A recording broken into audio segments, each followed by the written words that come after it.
তো আমরা বাজারে এসেছি, সুন্দরবন একটা বাজারে এসেছি।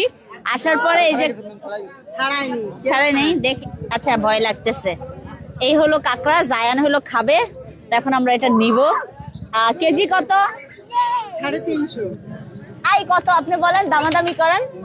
না না না না না না, এখানে দামাদামি নেই। হ্যাঁ 350। শুনেন, আপনাদের এলাকায় বেড়াইতে আসছে, আপনি 50 টাকা ডিসকাউন্ট দিবেন না? এটা তো একটু বেশি আনফেয়ার হয়ে গেল না? 20 টাকা ব্যবসা থাকে।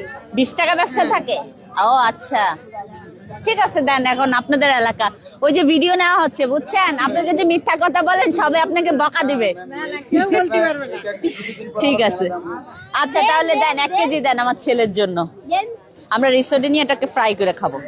বড় কাঁকড়া তো শ্বাস হবে না, ভালো শ্বাস হবে না? বড়গুলো দেখে দেখে দেন তাহলে। ঠ্যাংলাগুলো দিন, ঠ্যাংলাগুলো ঠ্যাং ছাড়া দিন না। ওই যে ঠ্যাং ছাড়া গেছে একটা, না না, একটাও সেবু। আপনি চেক করেন ভালো করে। ফুল ঠ্যাং ছাড়া কিছু মনে হয়। ঠ্যাংটাই তো ভেঙে শ্বাস খাবে।